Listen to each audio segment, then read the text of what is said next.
kind of older demographic, so Araki could kind of target an older audience with some of the content in it. So that's why you get creepy stuff that happens to Lucy Steele. It also introduces the spin, which is a power that's not like the stance. It's kind of used similar to the ripple, but it's kind of its own thing, and it's really interesting, especially when you get to early part 7, where a lot of the fights are kind of unorthodox, even by JoJo's standards, as far as what stance do. A lot less punch ghosting. You definitely learn a lot about the golden ratio. So it's also the longest part, and it has a lot of callbacks to parts 1 through 3, and a little bit of part 4. It's called Abdul showing up at the beginning of the race on a camel. Yeah. Because that's not racist. So that's where he went. Also, the Mormons were right. Oh yeah, the Mormons were right. Jesus came to America, and then after he died again, well, he didn't, I guess, his corpse parts were spread across America, and now it's the job of the President of the United States to find it. So anyway, really anything else to say on that? Part 7's great. I don't know, part 7's great. It's different because the main character is a cripple, at least for most of it. Pretty much. But he shows up in a wheelchair, and then they're riding around a horse the whole time. And it's also great because like it's both figuratively and literally about Johnny's journey about learning kung fu. Yeah. And you want to say Dio did nothing wrong. Buddy Valentine did nothing wrong. He was just trying to protect his country. A bunch of napkin takers over here. Yeah. And so that leads us to the current ongoing arc, JoJo Lian. This is the currently ongoing arc in the manga. It continues in the same timeline as Steel Ball Run.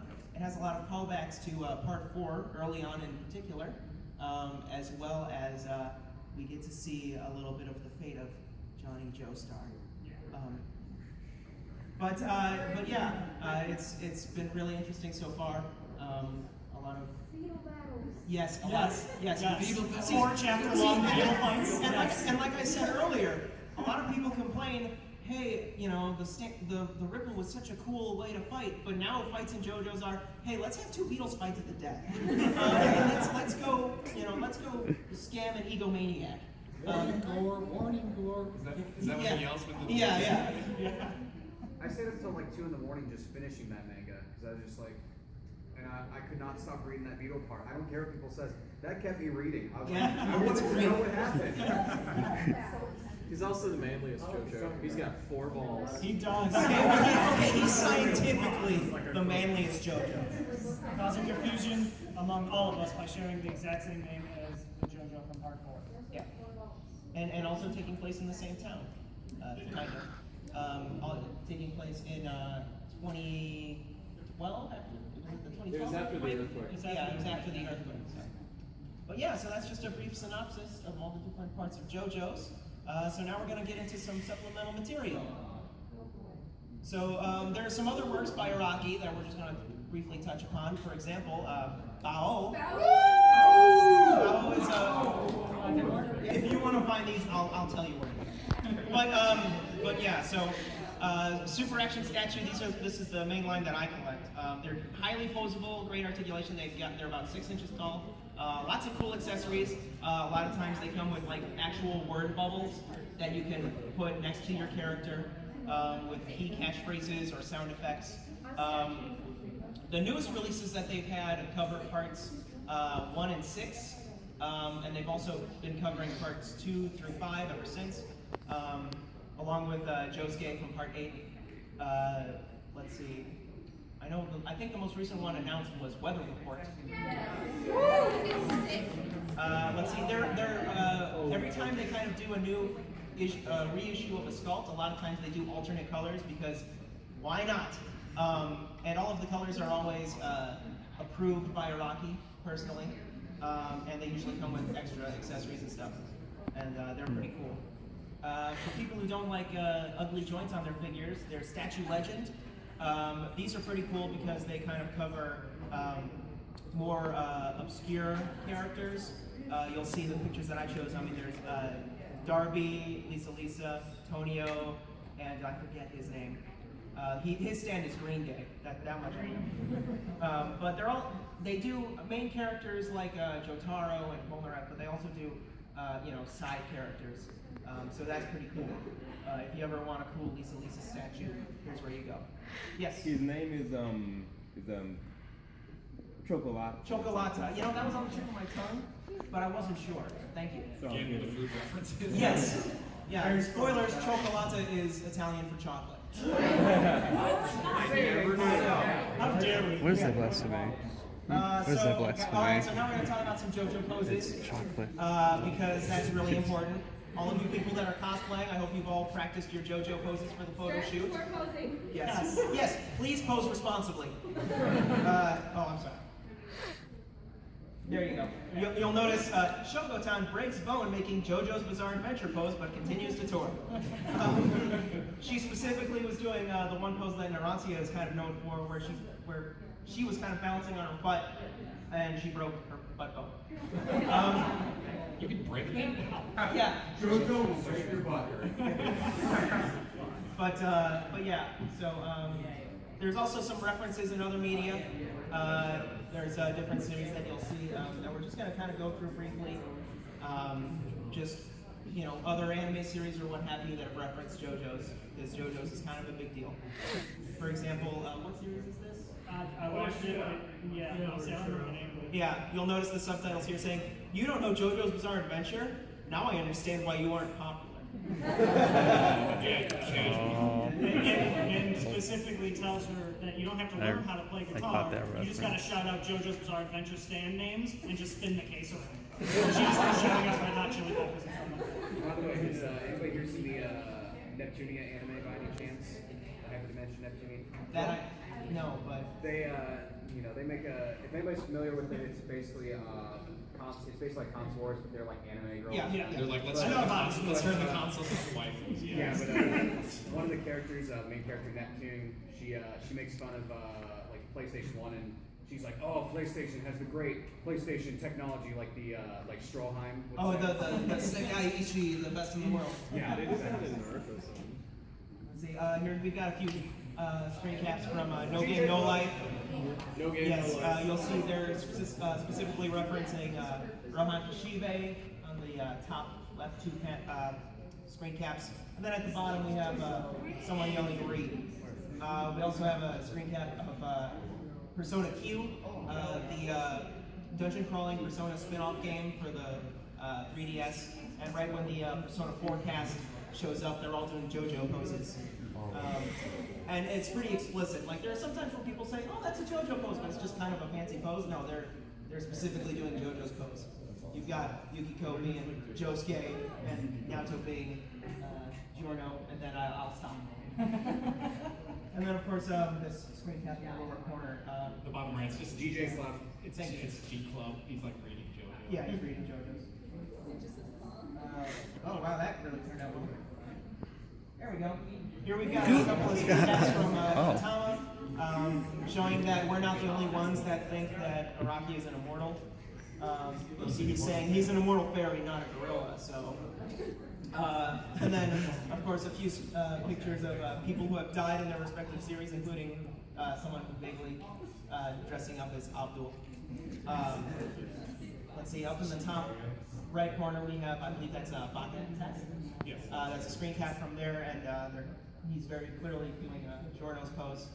And then, of course, we've got another best in the world Sekaiichi pose from Naruto side.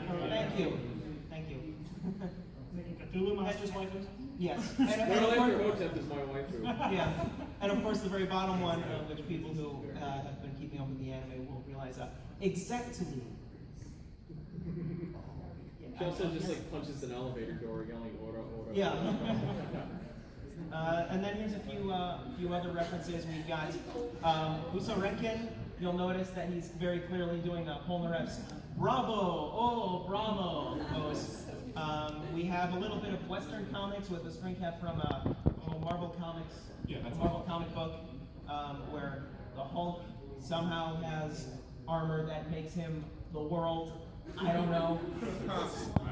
The lower left screen is from Hayate, the combat butler, where one of the older butlers apparently becomes a vampire. And then the lower right is a screen cap from one of the Ultimate Ninja Naruto games. Also made by CyberConnect 2 because they're big JoJo fans, so when Shikamaru does one of his super moves, he makes the opponent do JoJo poses. Yeah.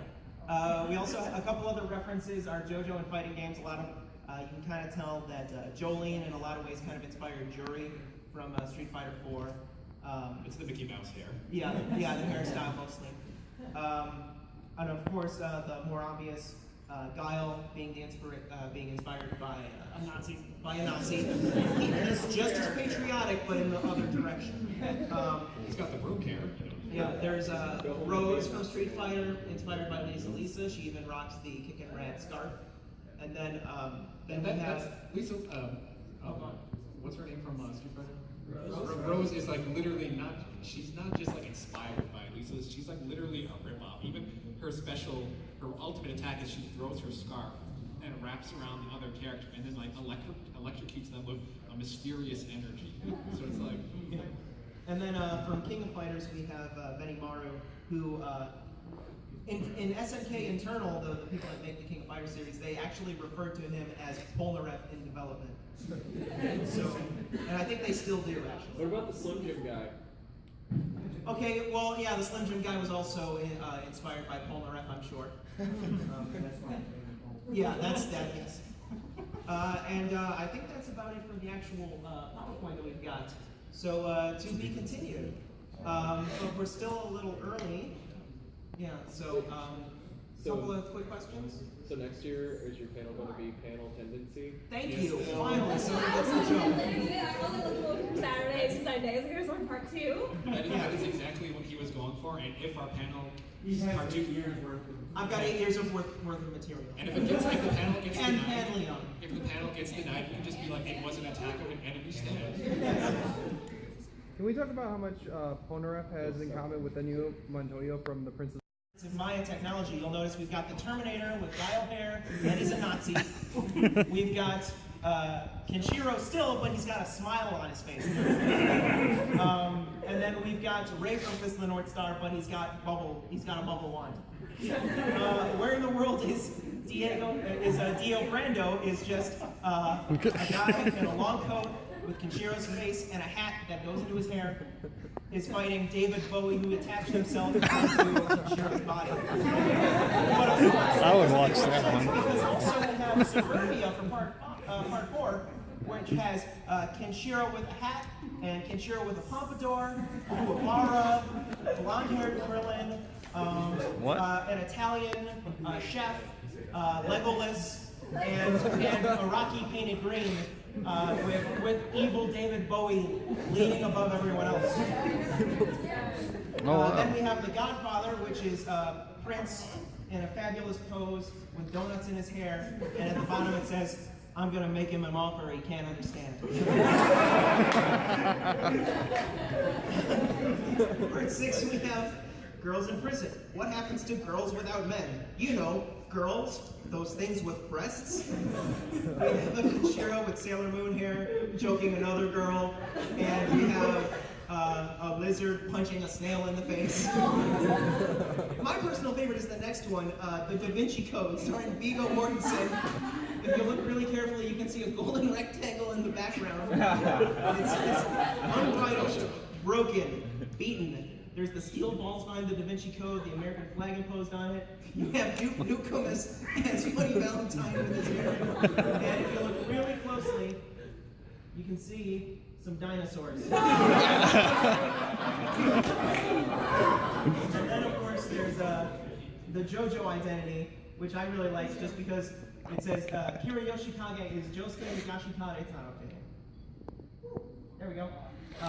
The JoJo identity, and I really appreciate the sailor hat. And then if you look really closely in the corner here, it's them fighting with a sailor hat, photoshopped in, along with soft and wet. So I mean, I don't know if that really explains JoJo's, but it's a start. Yes. Could you describe your love life with a stand? No, not something with it's oh lonesome me.